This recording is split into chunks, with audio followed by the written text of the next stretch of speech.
वाहिगुरू जी का खालसा वाहिगुरू जी की फतेह।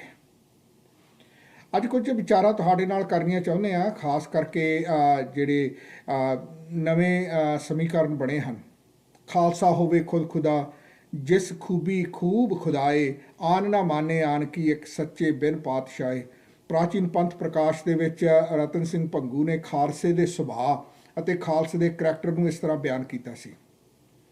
36 ਸਾਲ ਗੁਜ਼ਰ ਗਏ ਨੇ ਅਤੇ 36 ਸਾਲਾਂ ਤੋਂ ਖਾਲਸਾ ਪੰਥ ਉਸ ਖਾਲਿਸਤਾਨ ਦੇ ਉੱਤੇ ਅਤੇ ਸੁੱਚੇ ਸੰਘਰਸ਼ ਨੂੰ ਪ੍ਰਣਾਏ ਹੋਏ ਆਪਣੀ ਆਜ਼ਾਦੀ ਦਾ ਜਿਹੜਾ ਸੰਕਲਪ ਹੈ ਉਸ ਨੂੰ ਲੈ ਕੇ ਚੱਲੇ ਹੋਏ ਹਨ। ਅਸੀਂ ਵੇਖ ਰਹੇ ਹਾਂ ਕਿ ਇੱਕ ਡਿਬੇਟ ਵਿਦਨ ਸਿੱਖ ਕੌਮ ਪਿਛਲੇ ਆਲਮੋਸਟ 3 ਦਹਾਕਿਆਂ ਤੋਂ ਚੱਲਦੀ ਆ ਰਹੀ ਹੈ ਕਿ ਕੀ ਕੋਈ ਹੋਰ ਆਪਸ਼ਨ ਹੈ, ਬਚਦੀ ਹੈ ਖਾਲਿਸਤਾਨ ਤੋਂ ਬਿਨਾਂ। ਕੀ ਅਸੀਂ ਕੋਈ ਅਨੰਦਪੁਰ ਸਾਹਿਬ ਦਾ ਮਤਾ, ਕੋਈ ਰਾਜੀਵ ਲੌਂਗੋਵਾਲ ਸਮਝੌਤਾ, ਕੋਈ ਪਾਣੀਆਂ ਦੀ ਜਿਹੜੀ ਲੁੱਟ ਘਸੋਟਾ ਉਸ ਨੂੰ ਬੰਦ ਕਰਾਉਣ ਦੀ ਗੱਲ। ਸੋ ਇਹ ਤਾਦਕ ਜਿਹੜੇ ਮਸਲੇ ਹਨ ਉਹਨਾਂ ਨੂੰ ਉਭਾਰ ਕੇ ਕੀ ਕੋਈ ਨਾ ਕੋਈ ਕੰਪਰੋਮਾਈਜ਼ ਲੱਭਿਆ ਜਾ ਸਕਦਾ ਹੈ। ਇਸ ਇਸ਼ੂ 'ਤੇ ਆ ਕੇ ਜਦੋਂ ਬਹੁਤ ਸਾਰੇ ਸਿੱਖ ਡਿਬੇਟਸ ਦੇ ਵਿੱਚ ਪੈਂਦੇ ਹਨ ਤਾਂ ਫਿਰ ਕੁਦਰਤੀ ਗੱਲ ਹੈ ਕਿ ਉਹ ਜੋ ਨਿਸ਼ਾਨਾ ਸੰਤ ਜਰਨੈਲ ਸਿੰਘ ਜੀ ਖਾਲਸਾ ਭਿੰਡਰਾਂ ਵਾਲਿਆਂ ਨੇ ਸੋਰਟ ਆਫ ਰਿਮਾਈਂਡ ਕਰਵਾਇਆ ਸੀ ਕਿ ਇਦੋਂ ਬਾਅਦ ਹੁਣ ਕੋਈ ਆਪਸ਼ਨ ਨਹੀਂ ਹੈ। ਭਾਵੇਂ ਕਿ 29 ਅਪ੍ਰੈਲ 1986 ਨੂੰ ਸਰਬੱਤ ਖਾਲਸਾ ਦੇ ਵਿੱਚ ਖਾਲਿਸਤਾਨ ਦਾ ਐਲਾਨਨਾਮਾ ਹੋ ਚੁੱਕਾ ਸੀ ਅਤੇ ਸੰਤ ਜਰਨੈਲ ਸਿੰਘ ਜੀ ਹੋਰਾਂ ਨੇ ਜਿਹੜਾ ਧਰਮ ਯੁੱਧ ਮੋਰਚੇ ਦੇ ਵਿੱਚ ਸ਼ਮੂਲੀਅਤ ਕੀਤੀ ਸੀ, ਉਹ ਜਿਹੜਾ ਜਿਵੇਂ ਕਹਿੰਦੇ ਹੁੰਦੇ ਆ ਇੱਕ ਵਾਰ ਹੁੰਦੀ ਹੈ, ਇੱਕ ਬੈਟਲਸ ਹੁੰਦੀਆਂ ਨੇ। ਜਦੋਂ ਤੁਸੀਂ ਬੈਟਲਾਂ ਜਿੱਤਦੇ ਹੋ ਤਾਂ ਉਸ ਤੋਂ ਬਾਅਦ ਫਿਰ ਅਲਟੀਮੇਟ ਜਿਹੜੀ ਵਾਰ ਹੈ ਉਹ ਜਿੱਤੀ ਜਾਣੀ ਸੰਭਵ ਹੋ ਜਾਂਦੀ ਹੈ। ਸੋ ਧਰਮ ਯੁੱਧ ਮੋਰਚਾ ਜਿਹੜਾ ਸੀਗਾ ਉਹਦੇ ਵਿੱਚ ਉਹਨਾਂ ਨੇ ਸ਼ਮੂਲੀਅਤ ਕਰਕੇ ਪੰਜਾਬ ਨੂੰ ਅਟਾਨਮੀ, ਪੰਜਾਬ ਨੂੰ ਵੱਧ ਅਧਿਕਾਰ ਦਿਵਾਉਣ ਦੀ ਗੱਲ ਕੀਤੀ। ਤਾਂ ਉਹਨਾਂ ਨੇ ਸਪਸ਼ਟ ਵੀ ਕੀਤਾ ਕਿ ਸਾਡਾ ਜਿਹੜਾ ਮੁੱਦਾ ਧਰਮ ਯੁੱਧ ਮੋਰਚੇ ਦਾ ਜਿਹੜਾ ਮੁੱਦਾ ਹੈ ਕੋਈ ਖਾਲਿਸਤਾਨ ਦਾ ਨਹੀਂ ਹੈ, ਅਸੀਂ ਭਾਰਤ ਦੇ ਨਾਲ ਪਹਿਲੇ ਦਰਜੇ ਦੇ ਸ਼ਹਿਰੀ ਬਣ ਕੇ ਰਹਿਣਾ ਚਾਹੁੰਦੇ ਹਾਂ। ਸੋ ਇਸ ਕਹਿੰਦੇ ਉਹਦੇ ਵਿੱਚ ਕੋਈ ਗੁੰਜਾਇਸ਼ ਨਹੀਂ ਸੀ ਕਿ ਕੋਈ ਸੰਤ ਜਰਨੈਲ ਸਿੰਘ ਜੀ ਖਾਲਸਾ ਭਿੰਡਰਾਂ ਵਾਲਿਆਂ ਨੂੰ ਵੱਖਵਾਦੀ ਇਤਾਦ ਕਹਿੰਦਾ। ਪਰ ਜਦੋਂ 3 ਜੂਨ ਨੂੰ ਦਰਬਾਰ ਸਾਹਿਬ 'ਤੇ ਅਟੈਕ ਹੀ ਹੋ ਗਿਆ ਅਤੇ ਉਸ ਤੋਂ ਬਾਅਦ ਫਿਰ ਸੰਤ ਜਰਨੈਲ ਸਿੰਘ ਜੀ ਨੇ ਕਹਿ ਦਿੱਤਾ ਕਿ ਹੁਣ ਖਾਲਿਸਤਾਨ ਤੋਂ ਬਿਨਾਂ ਸਾਡੇ ਕੋਲ ਹੋਰ ਕੋਈ ਆਪਸ਼ਨ ਨਹੀਂ ਹੈ। ਸੋ ਜਿਹੜੀ ਕਹਿੰਦੇ ਹੁੰਦੇ ਹਨ ਕਿ ਵਾਰ ਆ ਜਿਹੜੀ ਉਹ ਓਪਨ ਫੀਲਡ ਦੇ ਵਿੱਚ ਉਹਨਾਂ ਨੇ ਲੈ ਆਂਦੀ ਅਤੇ ਉਸ ਤੋਂ ਬਾਅਦ ਫਿਰ ਆਫਕੋਰਸ ਪੰਜਾਬ ਦੇ ਵਿੱਚ ਸਿੱਖ ਜਥੇਬੰਦਕ ਹੋਏ ਅਤੇ ਇੱਕ ਲੰਬਾ ਦੌਰ ਚੱਲਿਆ। ਹੁਣ ਇਹ ਜਿਹੜੀ ਡਿਬੇਟ ਆ ਇਹ ਕੁਦਰਤੀ ਚੱਲਦੀ ਆ ਰਹੀ ਹੈ। ਮੈਂ ਵੀ ਤਕਰੀਬਨ 30-35 ਸਾਲ ਤੋਂ ਮੀਡੀਆ ਦੇ ਰਾਹੀਂ ਜਨਤਕ ਤੌਰ ਦੇ ਉੱਤੇ ਸਟੇਜਾਂ ਦੇ ਉੱਤੇ ਜਾ ਕੇ ਗੀਤਾਂ ਦੇ ਰਾਹੀਂ ਆਪਣੀਆਂ ਲਿਖਤਾਂ ਦੇ ਰਾਹੀਂ ਖਾਲਿਸਤਾਨ ਦੀ ਐਡਵੋਕੇਸੀ ਕਰਦਾ ਰਿਹਾ ਹਾਂ ਅਤੇ ਕੁਝ ਲੋਕਾਂ ਨੂੰ ਪਸੰਦ ਵੀ ਆਉਂਦਾ ਸੀ, ਕੁਝ ਨੂੰ ਨਹੀਂ ਵੀ ਆਉਂਦਾ ਸੀ। ਇੱਕ ਡਿਬੇਟ ਚੱਲਦੀ ਆ ਰਹੀ ਸੀ। ਉਸ ਤੋਂ ਬਾਅਦ ਜੇ ਆਪਾਂ ਫਾਸਟ ਫਾਰਵਰਡ ਕਰ ਲਈਏ 2015 ਦੇ ਵਿੱਚ ਚੱਬੇ ਦੇ ਮੈਦਾਨ ਦੇ ਵਿੱਚ ਸਰਬੱਤ ਖਾਲਸਾ ਹੋਇਆ।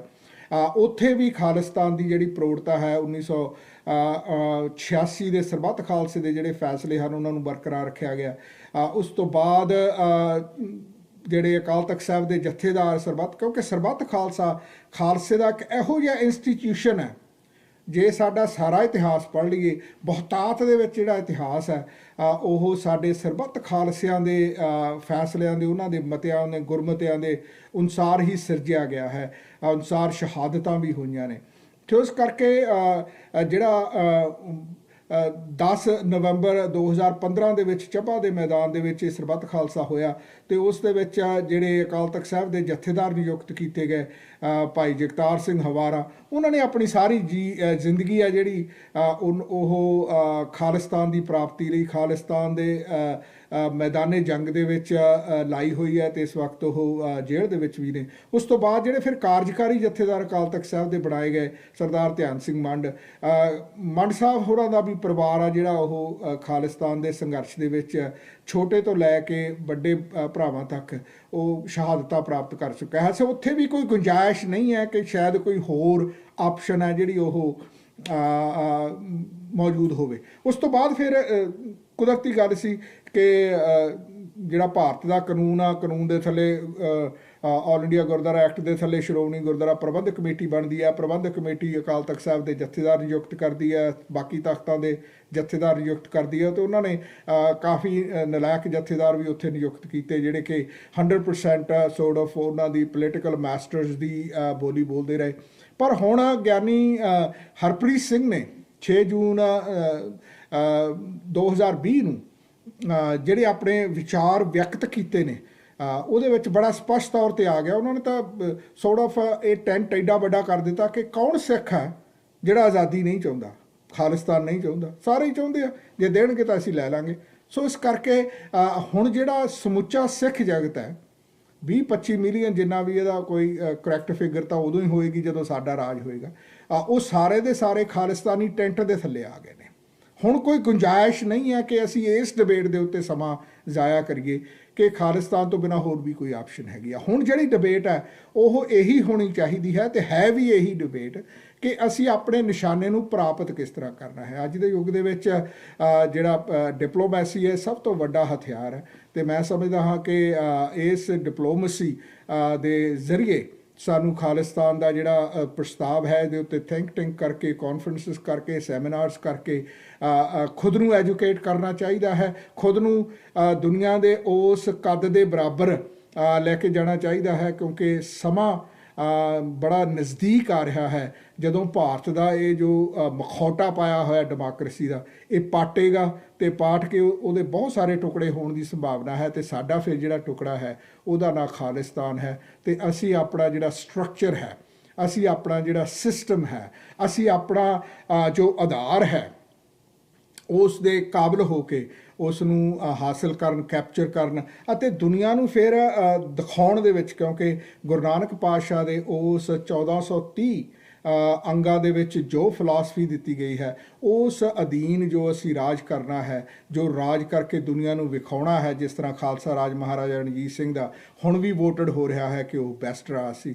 ਸੋ ਇਸ ਕਰਕੇ ਸਾਨੂੰ ਹੁਣ ਜਿਹੜੀ ਡਿਬੇਟ ਆ ਉਹ ਇੱਧਰ ਨੂੰ ਕਰਨੀ ਚਾਹੀਦੀ ਹੈ। ਸ਼੍ਰੋਮਣੀ ਅਕਾਲੀ ਦਲ ਅੰਮ੍ਰਿਤਸਰ ਕੈਨੇਡਾ ਦੇ ਇੱਕ ਨਿਮਾਣੇ ਜਿਹੇ ਮੈਂਬਰ ਹੋਣ ਦੇ ਨਾਤੇ ਮੈਂ ਹਮੇਸ਼ਾ ਕੋਸ਼ਿਸ਼ ਕਰਦਾ ਰਹਿਣਾ ਕਿ ਦੁਨੀਆ ਦੇ ਭਰ ਦੇ ਸਿੱਖਾਂ ਦੇ ਨਾਲ ਆਪਾਂ ਵਿਚਾਰਾਂ ਕਰਕੇ ਇਹੋ ਜਿਹਾ ਕੋਈ ਮਹਾਜ਼ ਪੈਦਾ ਕਰੀਏ ਜਿਹਦੇ ਵਿੱਚ ਅਸੀਂ ਖਾਲਿਸਤਾਨ ਕਿਸ ਤਰ੍ਹਾਂ ਪੋਸੀਬਲ ਹੋ ਸਕਦਾ ਹੈ, ਇਹਦੇ ਬਾਰੇ ਆਉਣ ਵਾਲੇ ਸਮੇਂ ਦੇ ਵਿੱਚ ਜਿਹੜੀਆਂ ਵਿਚਾਰਾਂ ਹੈ ਉਹ ਕਰੀਏ। ਪਰ ਇੱਕ ਗੱਲ ਬਿਲਕੁਲ ਤੁਸੀਂ ਯਾਦ ਰੱਖਿਓ ਕਿ ਖਾਲਸਾ ਜਿਹੜਾ ਹੈ ਉਹ ਬਿਲਕੁਲ ਅਸਰ ਸੰਘਾਰਬੇ ਕੋ ਦੁਰਜਨ ਕੇ ਮਾਰਬੇ ਕੋ ਸੰਕਟ ਨਿਵਾਰਬੇ ਕੋ ਖਾਲਸਾ ਬਣਾਇਓ ਹੈ। ਇਹ ਸਾਡਾ ਮੂਲ ਕਾਰਨ ਹੈ ਇਸ ਦੁਨੀਆ ਦੇ ਉੱਤੇ। ਇੱਕ ਨਵੀਂ ਲਹਿਰ ਜੋ ਗੁਰੂ ਨਾਨਕ ਪਾਤਸ਼ਾਹ ਨੇ ਸ਼ੁਰੂ ਕੀਤੀ, ਗੁਰੂ ਗੋਬਿੰਦ ਸਿੰਘ ਜੀ ਮਹਾਰਾਜ ਨੇ ਉਸ ਨੂੰ ਸੰਪੂਰਨਤਾ ਬਖਸ਼ੀ, ਅਤੇ ਉਸ ਤੋਂ ਬਾਅਦ ਮਹਾਰਾਜਾ ਰਣਜੀਤ ਸਿੰਘ, ਬਾਬਾ ਬੰਦਾ ਸਿੰਘ ਬਹਾਦਰ, ਭਾਈ ਬਘੇਲ ਸਿੰਘ ਅਤੇ ਹੋਰ ਬਹੁਤ ਸਾਰੇ ਸਿੱਖਾਂ ਨੇ, ਬੋਤਾ ਸਿੰਘ, ਗਰਜਾ ਸਿੰਘ ਵਰਗਿਆਂ ਨੇ ਖਾਲਸਾ ਰਾਜ ਸਥਾਪਿਤ ਕਰਕੇ ਦੁਨੀਆ ਨੂੰ ਦੱਸ ਦਿੱਤਾ ਕਿ ਇਹ ਕੌਮ ਜਿਹੜੀ ਹੈ ਇਹ ਦੁਨੀਆ ਦੇ ਉੱਤੇ ਹਲੇਮੀ ਰਾਜ ਪੈਦਾ ਕਰਨਾ ਹੀ ਹੈ। ਬਸ ਇੰਨੀ ਹੀ ਮੈਂ ਲਫ਼ਜ਼ ਕਹਿੰਦਾ ਹੋਇਆ ਅੱਜ ਖਾਲਿਸਤਾਨ ਨੂੰ ਸਮਰਪਿਤ ਸਮੁੱਚੀਆਂ ਸਿੱਖ ਸੰਗਤਾਂ ਨੂੰ ਵਾਹਿਗੁਰੂ ਜੀ ਕਾ ਖਾਲਸਾ, ਵਾਹਿਗੁਰੂ ਜੀ ਕੀ ਫਤਿਹ।